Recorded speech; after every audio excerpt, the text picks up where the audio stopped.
Hello everyone, मैं doctor Umesh Kumar साहब और फिर नए वीडियो को लेकर जो आपके सामने उपस्थित हूँ। आज का जो है ये बीए सेमेस्टर 2 यानी CC3 पेपर के तहत तो आज हम चर्चा करना चाहेंगे कि मौर्यकालीन कला एवं स्थापत्य कला पर हम प्रकाश डालने का प्रयास करेंगे या इस पर चर्चा करेंगे। तब सबसे पहले हम जानने का प्रयास कि मौर्यकाल जो था यानी मौर्यकालीन जो भारत का जो इतिहास के बारे में अगर हम देखते हैं कि मौर्यकालीन भारतीय इतिहास में एक राजनीतिक या सामाजिक या राजनीतिक या आर्थिक रूप से ही नहीं बल्कि कला के दृष्टि से भी एक जो है एक नए युग की शुरुआत हुई थी। क्योंकि हम देखते हैं कि हड़प्पा सभ्यता के समय या सिंधु घाटी नगर निर्माण योजना के बारे में या मूर्ति कला के बाद अगर हम देखते हैं कि भारतीय कला के रूप में जो है एक मूर्त रूप जो है मौर्य के समय में ही की शुरुआत देखने को मिलता है। और ये वैदिक काल से लेकर अगर हम प्राक मौर्य युग तक देखते हैं तो कला का भी बहुत सारे से देखने के नमूने मिलते हैं, जैसे काठ बांस के बहुत वस्तुओं पर इन वस्तुओं को जो है मिलाकर जो है इस तरह से तैयार किया जाता था वास्तुकला पर। लेकिन उसके स्वरूप क्या थे, लेकिन कोई इसका पुरातात्विक प्रमाण तो स्पष्ट नहीं होता है। लेकिन कुछ देसी विदेशी बहुत सारे ऐसे मौर्य काल को जो विदेशी वास्तुकला पर आधारित पर जो है मानते हैं। लेकिन हम देखते हैं कि मौर्य काल के अंग और प्रत्येक पूरी तरह विश्लेषण अगर करते हैं तो ऐसा प्रतीत होता है कि जो है मौर्य राजाओं ने जो है ईरान या यूनानी की वस्तुओं पर जो है वो या कलाओं की जो है के आधार पर जो है यानी हमारा कला स्थापत्य का जो है निर्माण किया गया था। लेकिन हम मौर्य काल के अगर विश्लेषण अगर दृष्टि से देखते हैं तो बहुत सारे हमारे जो है कला स्थापत्य कला की दृष्टि से, जैसे पाटलिपुत्र का जो है राजभवन है, अशोककालीन का जो है स्तूप है, अशोककालीन स्तूप बहुत बिहार के साथ साथ देखते हैं अशोक स्तंभ है, यानी मौर्यकालीन मूर्तियाँ हैं, चित्रकला है, मौर्यकालीन मृण मूर्तियाँ हैं। तो पाटलिपुत्र का अगर हम राजमहल के बारे में अगर चर्चा करते हैं तो सबसे पहले हम जानकारी लेंगे कि मेगास्थनीज जो थे वही इंडिका और पुनर आदि बहुत सारे ऐसे पुरातत्ववेत्ता हुए हैं और उन्हीं के द्वारा जो है एक कुम्हार जो पटना की खुदाई की गई है और चंद्रगुप्त मौर्य यानी बिंदुसार और अशोक के जो है द्वारा जितने भी सारे निर्माण किए गए हैं पाटलिपुत्र के नगर और राजमहल की पूरी जानकारी प्रतीत होती है, जानकारी मिलती है। तो इस तरह से पाटलिपुत्र और जो पाटलिपुत्र का नगर जो है वो गंगा और सोन संगम के पूर्वी किनारे पर जो है ये बसा हुआ है हमारा पाटलिपुत्र। यह नगर जो था 9.5 मील जो है लंबा और 1.5 मील चौड़ा और इस तरह समानांतर चतुर्भुज की तरह है। क्योंकि हम देखते हैं कि नगर के चारों तरफ जो है चारों ओर जो लकड़ी की चार दीवारी बनी हुई है और देखते हैं कि इसके चारों ओर देखते हैं 100 फीट यानी गहरी और 600 फीट चौड़ी खाई थी। तो जिसमें हम देखते हैं कि इसमें सोन और गंगा नदी के निर्मित जो जल है वहीं जो है प्रभावित होते रहता है। तो इस तरह से हम देखते हैं कि नगर में आने जाने के लिए भी जो है बहुत सारी सुविधाएं, जैसे 64 उसका प्रवेश द्वार बने हुए हैं चारों ओर से। तो प्रवेश द्वार जो है दक्षिण दिशा में है, लेकिन हम देखते हैं कि जो है लकड़ी के पुल से मार्ग से भी जुड़ा हुआ है। साथ साथ चारदीवारी के जो है प्रहरी लगे हुए हैं, यानी उसके रखवाली करने वाले लगे हुए हैं और साथ साथ 570 बुर्ज बने हुए हैं सब किनारे किनारे। और 3 नगरों में जो है या जो है 3 खंडों में नगर जो 3 खंडों में विभाजित है। पहला है सैनिक छावनी के रूप में, दूसरा है राज दरबार के रूप में और तीसरा है महल और बाजार के रूप में। तो ये 3 रूपों में जो है खंडों में नगर को विभाजित करके जो है ऐसा दिखाया गया है। लेकिन राजमहल और राज दरबार और महल जो होते हैं वो नगर के मध्य में बने हुए हैं। साथ साथ हम कुम्हार और पटना में अगर हम देखते हैं तो इस खुदाई से राज दरबार और महल का अवशेष जो है आज भी जो है देखने को मिलता है। और इस तरह से देखते हैं कि मौर्य राज दरबार जो था 80 स्तंभों वाला ये भवन था, मतलब इसके स्तंभ जो है 80 स्तंभ बने हुए थे और स्तंभ जो था वह चुना और बलुआ पत्थर से बना हुआ ये होता था। क्योंकि स्तंभ जो था वर्तुलाकार यानी नीचे मोटा था और ऊपर पतला की ओर ऐसा स्तंभ बनाया गया था और शीर्ष पर जो है उल्टे कमल का फूल जो है तराशा गया बनाया गया है। तो इस तरह से हम देखते हैं कि जो राजदरबार जो 140 राजदरबार जो था 140 फीट लंबा और 1200 फीट चौड़ा बना हुआ था। और स्तंभों के शीर्ष पर अगर हम देखते हैं कि के जो उजले गया के जो है उजले ग्रेनाइट पत्थर जो था वहाँ का एक बीम प्रतीत होता है। तो राज दरबार की जो छत है वह भी जो है लकड़ी से आच्छादित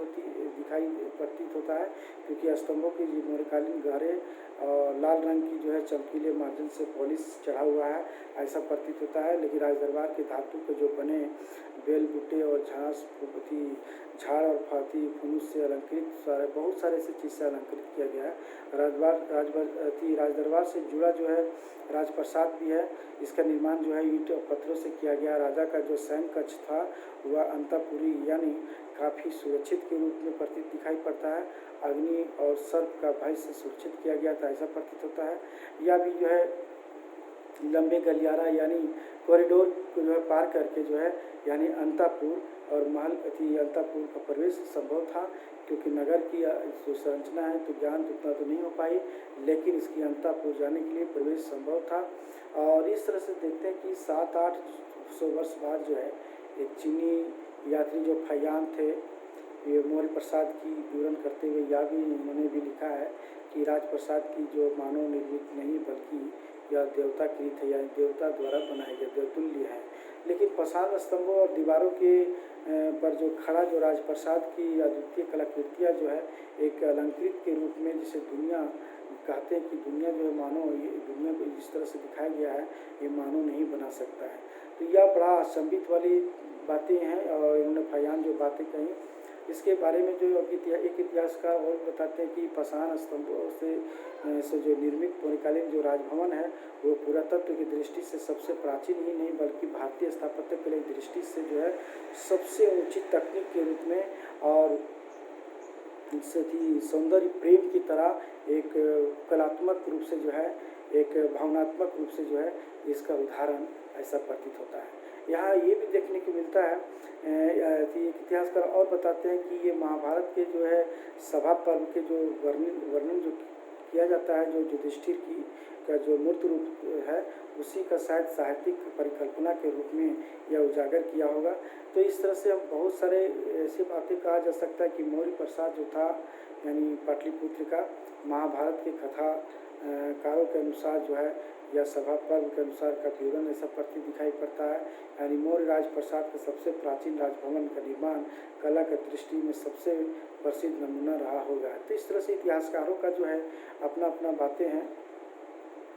एक इतिहासकार और इसके बारे में बताते हैं कि मौर्य कला पर कोई विदेशी छाप की चर्चा करते हुए इसके बारे में जो बताते हैं। और राजप्रसाद को जो है राजप्रसाद पर्सिपोलिस का अनुकरण माना है जो ईरान की राजधानी पर्सिपोलिस था। और क्योंकि उनके अनुसार बताते हैं कि जो है मौर्य राजा को जो है विदेशी वस्तुओं में सबसे अधिक रुचि लेते थे। और मौर्य प्रसाद का जो स्तंभ है जो उसका अलंकरण है तो मौर्य दरबार की जो सजावटें हैं या अंतापुर की जो बनावटें हैं उस सभी पर्सिपोलिस यानी ईरान की राजधानी पर्सिपोलिस थी तो उसकी जो है अनुकरण के अनुसार है। तो इस तरह से जो है हमारे जो है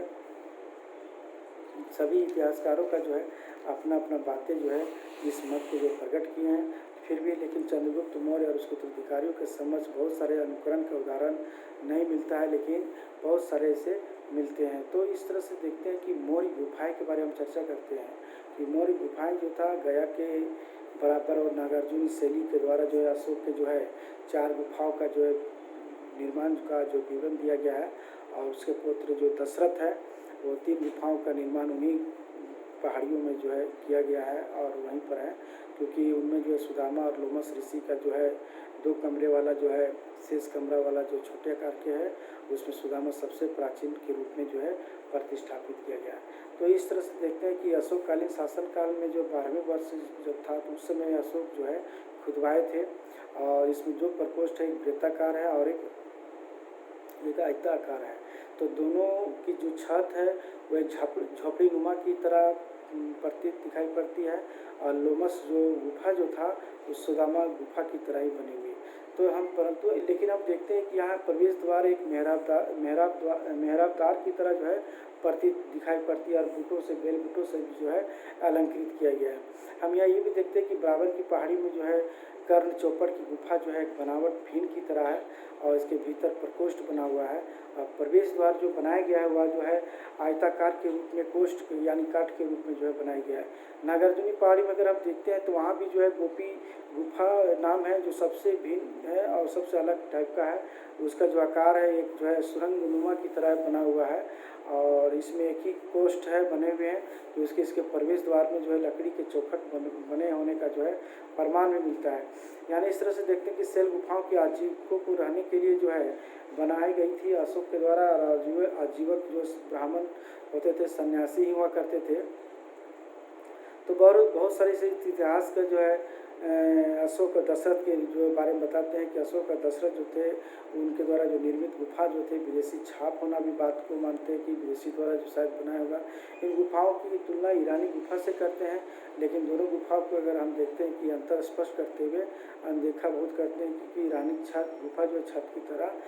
चौरस है। तो इस तरह से जो मौर्यकालीन गुफा में बहुत सारे अंतर भी दिखाई देता है लेकिन ये बात मान्य नहीं है। तो फिर भी जो है भारतीय कला के जो है बारे में अगर हम बढ़िया से स्पष्ट रूप से इसको विश्लेषण करते हैं तो अशोक की गुफाओं यानी भारतीय चैत्यग्रहों की प्रेरणा ली गई है। बताया जाता है कि मौर्य जो गुफाएं भी है एक भारतीय वास्तु कला यानी विद्या के द्वारा ही एक महत्वपूर्ण विद्या की शुरुआत कही जा सकती है कि मौर्य काल की जो है एक महत्वपूर्ण जो है विद्या की शुरुआत हुई थी। तो इस तरह से अशोककालीन जो है वस्तुप और विहार के बारे में चर्चा क्योंकि बौद्ध अनुसूचियों के अनुसार पता चलता है कि अशोक जो थे वह जो 80,000 स्तूपों और अनेक बौद्ध विहारों का भी जो है अशोक निर्माण करवाया था। यहाँ तक कि बौद्ध ग्रंथों से पता चलता है कि सत्यता का अंश तो फायान और वेनसांग से के जो विवरण है उससे भी जो है एक प्रमाणिक प्रतीत होती है क्योंकि चीनी यात्री तक्षशिला से यानी बंगाल और अशोक द्वारा जो निर्मित अनेक स्तूपों का जो है वर्णन किया है। यहाँ तक कि गौतम बुद्ध के जो है उस पर बना हुआ मिट्टी के जितने भी अर्थपिंड जो होता था वह भगवान बुद्ध के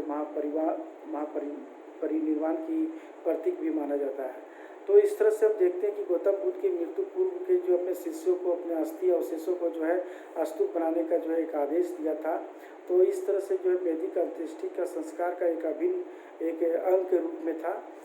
वैदिक काल में देखते हैं कि पितरों को जो है उसकी अस्थि या अवशेषों को पात्रों में संग्रहित करके और बांस की जब वेदिका या रेलिंग पर घेर कर रखते थे। तो ऐसा दिखाई पड़ता है पितरों को जो है पूजा पाठ किया जाता था। और साथ साथ हम देखते हैं कि गौतम बुद्ध ने इसी पिता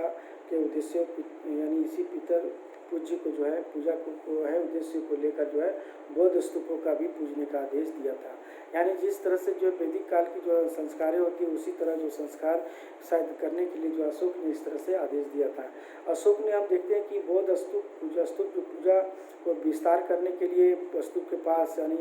बौद्ध भिक्षुओं को निवास करने के लिए विहारों को रहने के लिए जो है यानी उसका निर्माण कराया गया बौद्ध विहार का। और साथ साथ हम देखते हैं कि स्तूप और विहार जो था बौद्ध संघ की स्थापना किया और अधिक अस्थायी और व्यवस्थित रूप से अशोक ने किया। जो अशोक का जो है प्राचीन भारतीय इतिहास में जो है एक अशोक की अद्वितीय भूमिका ये सब बातें रही। लेकिन हम स्तूप के निर्माणों का तकनीक का भी विकास इन्होंने करवाया क्योंकि उसके समय स्तूप जो था वो भीतरी भाग मिट्टी और कच्ची मिट्टी के बाहरी भाग जो पक्की मिट्टी की बनाई जाती थी। लेकिन स्तूप को वेदिका पर हम देखते हैं कि उसको घेर कर प्रवेश द्वार बनाया जाता था। और साथ साथ हम ये भी देखते हैं कि प्रवेश द्वार काट के बनाए जाते होंगे क्योंकि स्तूप को काट के जो वेदिका के जो प्रवेश द्वार जो बनाया गया है वो ऊपर के हमरा से जो बनाए जाते होंगे तो स्तूप के ऊपर जो है तीर रत्न बनाया गया है और वह बुद्ध संघ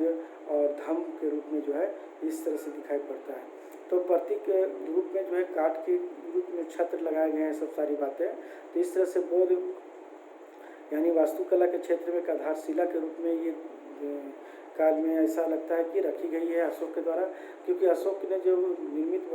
स्तूपों का जो करवाया था वह कम से कम जो तक्षशिला में जो निर्मित जो कराया था वह 100 फुट ऊंचा का था। इसके अलावा हम देखते हैं कि अशोक ने जो है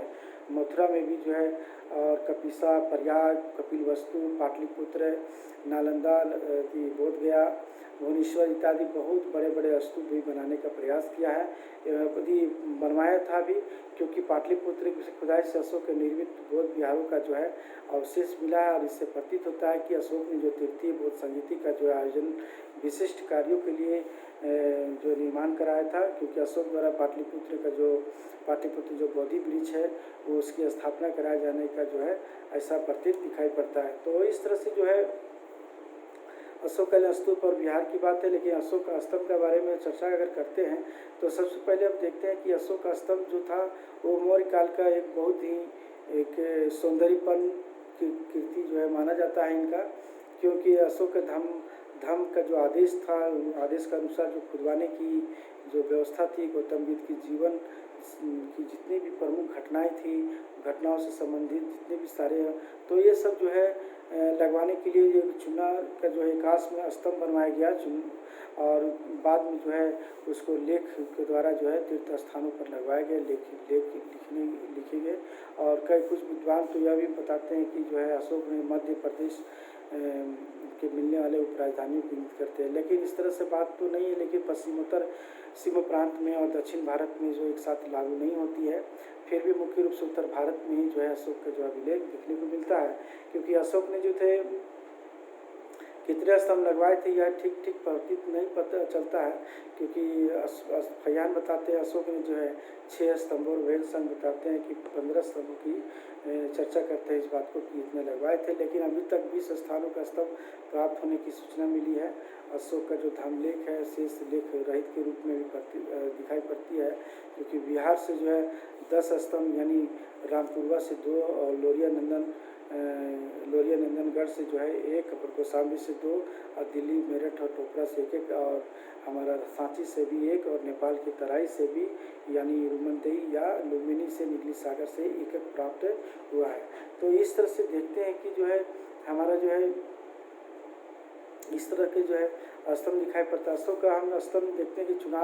चुना या बलुआ पत्थर से बनाया जाता था, क्योंकि संपूर्ण लंबाई जो 40 या 50 फीट यूँ होती थी और व्यास जो होती थी उसकी 2.7 होती थी, क्योंकि धरती के नीचे अगर हम देखते हैं कि 6 फीट गहराई से गाड़े भी गए थे और धरती के नीचे जो है चौकोर पत्थर में जो है छेद कर जो है स्तंभ को आधार बताया गया है। तो इस तरह से अशोक का स्तंभ एक जो है वर्तुलाकार के रूप में जो है ऐसा दिखाई पड़ता है, क्योंकि मौर्यकालीन देखते हैं कि चिकना और चमकीला पोलिश चढ़ा हुआ था। और कुछ अशोक के हम जो स्तंभों के बारे में अगर देखते हैं वर्तुलाकार और उल्टा कमलाकृति के रूप में वाला खंड और शेष चौकी के रूप में भी दिखाई पड़ता है। तो इस तरह से जो है बहुत सारे ऐसे हमारे स्तंभ भी दिखाई पड़े, क्योंकि रामपुरवा के स्थान पर देखते हैं एकल सिंह और दूसरे पर सांड है, लोरिया नंदनगढ़ वाले पर सिंह और वैशाली पर सिंह का जो है एक सांकस से पर गज दिखाया गया है। यह सभी बिहार में है। सारनाथ पर 4 धड़ वाले सिंह की जो है मूर्तियों का भी जो है प्रमुख रूप से किया गया है। तो सारनाथ में जो चतुर्मुखी सिंह की जो रामपुरवा के सांड शीर्ष को जो छोड़कर हम देखते हैं कि जानवर की मूर्ति यानी जानवर की मूर्ति के लिए जो पर्याप्त जगह नजर नहीं प्रतीत दिखाई पड़ा। तो इन स्तंभ का शीर्षों में ऐसा प्रतीत है कि सारनाथ का शीर्ष सबसे प्रभावपूर्ण रूप से है। तो इस तरह से अशोक के स्तंभ के बारे में हम देखते हैं तो उसकी मूर्तियों के बारे में भी बहुत सारे जो इतिहासकार इसके बारे में बताते भी हैं, अलग अलग दृष्टिकोण से अलग अलग जो है बताने का प्रयास भी किया है। और साथ हम देखते हैं कि जो है कि अशोक के काल की जो है जैसे सारनाथ की जो मूर्ति है एक अनुपम न होते हुए भी यानी पूरा ईसा पूर्व की 3री शताब्दी के लिए भविष्य के लिए बहुत ही विश्व प्रसिद्ध जो है प्रतीत होता दिखाई पड़ता है, मालूम पड़ता है, क्योंकि अशोक स्तंभ धर्म लेखों और सादगी और पवित्र आदर्शों के साथ साथ अशोक की उच्च कला का भी परिचायक ऐसा प्रतीत दिखाई पड़ता है।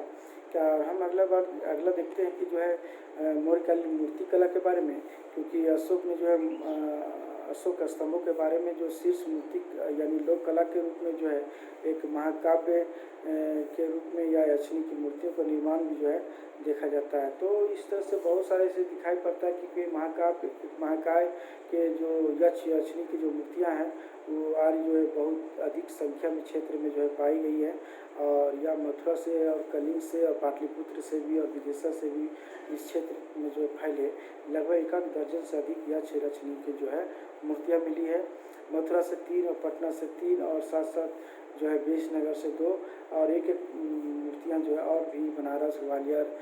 सिसुपा, दिल्ली के महरौली, ये सब बहुत सारे क्षेत्रों से भी जो है मूर्तियाँ मिली हैं। तो इस तरह से देखते हैं कि रामायण, महाभारत, पुराणों से भी जो है यक्ष याचनी की जो है पूजा का जो उल्लेख मिलता है और इस तरह से जो है बहुत सारे अनेक कथाओं व कहानियों का ऐसा पता चलता है।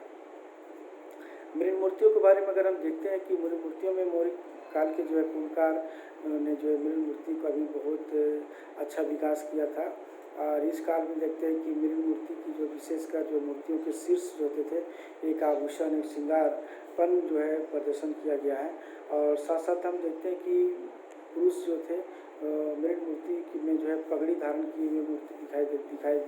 पड़ता है और साथ हम देखते हैं कि जो है ये मूर्तियाँ खिलौना या घरों में जो है को सजाने के काम में लाया जाता होगा और इस तरह से कला का जो है विकसित हो रही थी हमारा मौर्य काल में और इस तरह से जो है हम कह सकते हैं कि जो है जहाँ तक मौर्य कला का कला को अगर राजकीय प्रसरी को जो है प्रोत्साहन तो नहीं मिला, लेकिन फिर भी इतिहासकारों के बल्कि मौर्यकालीन जो दरबारी जो कला था एक भ्रामक सिद्ध हुआ, लेकिन मौर्यकालीन का राजाओं का श्रेय जाता है क्योंकि इस पर जो मूर्ति कला के जो बनने पर लगे जितने भी प्रतिबंध को जो है इन लोगों ने मौर्यों ने तोड़ा और तक्षण कला को एक राजकीय कला को जो यानी लोक कला के रूप में जन्म देने का प्रयास किया। यहाँ तक देखते हैं शुंग काल में अगर हम देखते हैं कि कला के भौतिक कार्यों की देन ही मानी जाती है, लेकिन अंतिम यदि मौर्य और शुंग काल में अगर हम देखते हैं तो इस काल में भी जो है दूसरे को जोड़कर देखना भी चाहिए क्योंकि राजाओं ने जो है जिसने बौद्ध कला और लोक कला को जन्म दिया उसी का विकास जो है शुंग काल में भी जो है दिखाई पड़ता है। तो इस तरह से देखते हैं कि ये जो है हमारा मौर्यकालीन जो वास्तुकला या स्थापत्य कला का जो सारी जितने भी दिखाई पड़ता है वो हमारी कला और स्थापत्य एक महत्वपूर्ण अनुपम की तरह जो है दिखाई पड़ता है। इसलिए कहा जाता है कि मौर्यकालीन का प्राचीन भारतीय इतिहास में जो है एक राजनीतिक, सामाजिक, आर्थिक ही नहीं बल्कि कला के क्षेत्र में